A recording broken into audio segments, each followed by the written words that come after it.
Pastor Tim Harper wasn't just a preacher, he was a performer. His booming voice filled the chapel, and his magnetic charisma had congregants hanging on his every word. When he spoke of redemption and grace, people believed him. But beneath the surface of his carefully curated image lay a man consumed by temptation. It started with whispers. A deacon claimed to have seen him outside the city's most notorious strip club late at night. At first, Tim laughed off the accusations. "Just picking someone up," he'd said. But then there were more whispers, this time about private counseling sessions that went far beyond the spiritual realm. His first dismissal came quietly. The church board opted for a discreet exit, hoping to avoid a scandal. Tim simply packed his bags and moved to a neighboring state, landing another position with ease. His sermons were passionate, and his promises of revival won over new congregations time and again. But old habits die hard, and Tim's indulgences only grew bolder. One night, outside yet another strip club, a congregant spotted him. The confrontation was explosive. Tim, reeking of alcohol, denied everything, but the evidence was undeniable. By the time he was dismissed from his third church, his name had become synonymous with disgrace. No church would touch him. Forced into secular work, Tim landed a job as a corrections officer at a Minnesota county jail. The irony wasn't lost on him. Here he was, a man who once preached salvation, now working among criminals. But Tim wasn't humbled by his circumstances. Instead, he grew resentful. His interactions with inmates were often harsh, his temper flaring at the slightest provocation. When he wasn't working, he spent his nights drinking alone or chasing fleeting thrills. One evening, while watching a young woman leave the jail after her release, Tim's mind began to churn. His gaze lingered too long, his thoughts growing darker. A sinister plan began to form. Tim's eyes narrow as he watches the woman walk away, a predatory gleam in his expression. Tim's life inside the jail mirrored the chaos of his internal world. His interactions with female inmates blurred professional boundaries, and he often sought out those he deemed vulnerable. To many, his charm appeared harmless, but his intentions were far from innocent. One rainy evening, he offered a ride to a young woman who had just been released. She hesitated but ultimately agreed, desperate to get home. During the ride, Tim's demeanor shifted. What began as casual conversation turned into something far more menacing. When the night ended, she was left shaken and scarred.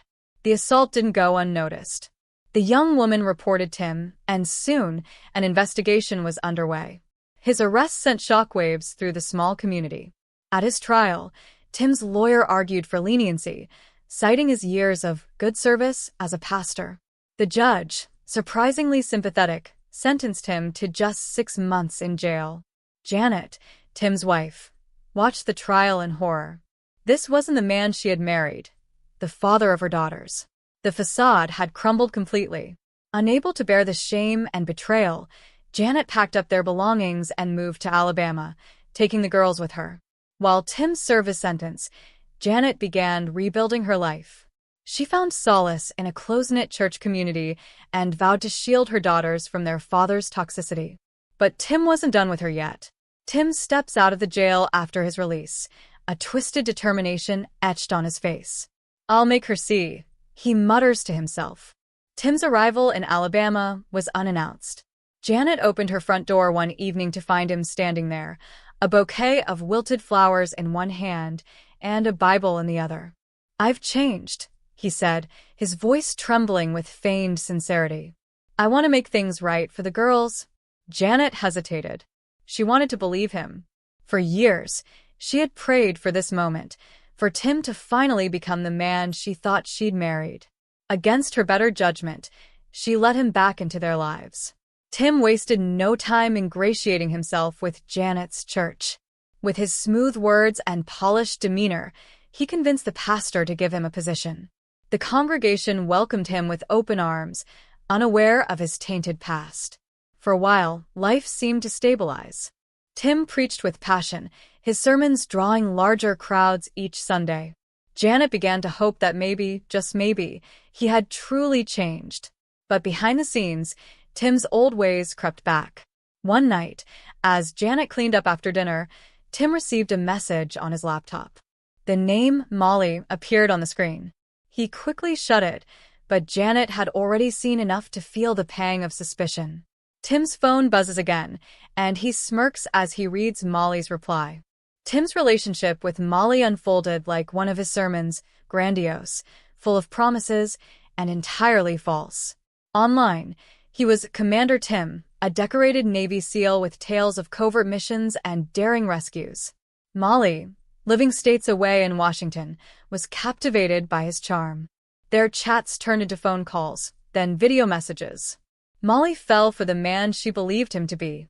Meanwhile, Tim juggled his life in Alabama, carefully crafting lies to maintain the illusion of a faithful husband and devoted pastor. At home, Janet began to notice cracks in the facade. Tim's church business trips grew more frequent, and his explanations lacked detail. He'd become distant, his eyes often glued to his phone. One night, Janet confronted him. "Who's Molly?" she demanded. Tim's response was a masterclass in gaslighting. "Molly," he laughed.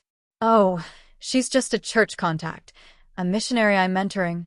He dismissed Janet's concerns with ease, but the seeds of doubt had been planted. As Tim continued his deceit, he took bold risks to keep his double life afloat. During one of his trips, he met Molly in person for the first time. They spent a weekend together, where he proposed, slipping a cheap ring onto her finger and promising a future he could never deliver. Janet discovers a receipt for a motel in Washington, dated during one of Tim's business trips. Back in Alabama, Janet's unease turned into quiet investigation. She began keeping track of Tim's movements and phone calls. But every confrontation ended the same: Tim's smooth deflections and her lingering doubts. Tim, meanwhile, was unraveling. His lies were piling up, and he needed a way out. Molly was pressing him for a wedding date, and Janet was growing suspicious. Divorce wasn't an option. Tim's pride wouldn't allow it. The opportunity to execute his sinister plan came during a church charity event involving firearms. Tim volunteered to transport 3 rifles for safekeeping. Janet, unaware of his true intentions, even commended his initiative. At home, Tim began rehearsing his story. An accident, he thought. A tragic misfire. He rationalized his actions, convincing himself that Janet's death would be better for everyone involved. One evening, he brought the rifles inside, calling Janet to help him carry them. "Careful," he said, handing her one. His voice was steady, but his heart pounded. Tim glances at Janet, his hand resting ominously near the trigger. The gunshot echoed through the house, shattering the evening calm. Janet collapsed, blood pooling around her as the daughters ran in, screaming. Tim crouched beside her, feigning shock. It was an accident, he cried when the police arrived. His story was rehearsed but convincing. Janet had tripped while carrying the rifle, causing it to discharge. The gunshot echoed through the house, shattering the evening calm. Janet collapsed, blood pooling around her as the daughters ran in, screaming. Tim crouched beside her, feigning shock. It was an accident, he cried when the police arrived. His story was rehearsed but convincing. Janet had tripped while carrying the rifle, causing it to discharge. The authorities, finding no immediate evidence to suggest foul play, ruled the incident a tragic mishap. At the funeral, Tim played the grieving husband to perfection. He delivered a eulogy so moving that even Janet's sister, Caroline, struggled to reconcile her doubts with the man before her. But grief has a way of sharpening intuition, and Caroline couldn't shake the feeling that something was wrong. Caroline began digging, questioning Tim's actions in the weeks leading up to Janet's death. When she learned about his affair with Molly, she went straight to the district attorney. "You need to look closer," she insisted. Caroline discovers emails from Molly on Janet's computer, hinting at Tim's double life. Detective Sarah Kane was assigned to the case after Caroline's insistence. At first, the reopened investigation seemed like a wild goose chase. But the deeper Kane dug, the more inconsistencies she uncovered. Tim's alibi, while polished, didn't add up. Why had he taken the rifles home in the first place? And why had Janet, a cautious woman, been handling a loaded weapon indoors? Phone records revealed late-night calls to a number in Washington. Further investigation identified the owner as Molly, a woman who seemed to have no connection to Janet, or so it appeared. Caroline's determination provided the breakthrough. "Check his finances," she urged. Sure enough, Tim had been forging Janet's signature on loans, funneling money into a secret account. The forgery tied directly to his trips to Washington, cementing the case's trajectory. Detective Kane prepares to contact Molly, hoping she'll cooperate. When Molly answered the door to Detective Kane, she was confused at first. But as the truth about Tim's identity and crimes came to light, confusion turned to rage. "He told me he was divorced," Molly said, her voice shaking. "He said Janet was a monster, that she kept him from his kids." Kane laid out the timeline, showing Molly how Tim had used her as an unwitting pawn in his scheme. Devastated but determined, Molly handed over a treasure trove of evidence, emails, messages, and even the engagement ring Tim had given her. Among the emails was one particularly damning message. "It's almost done," Tim had written. "Soon we can finally be together." Kane presents the email to the district attorney, preparing to bring Tim in for questioning. Tim was calm as he entered the interrogation room, but his confidence quickly wavered under Kane's scrutiny. She laid out the evidence piece by piece. The forged loans, the emails to Molly, and the inconsistencies in his account of Janet's death. At first, Tim deflected, claiming it was all a misunderstanding. But as Kane pressed harder, his composure cracked.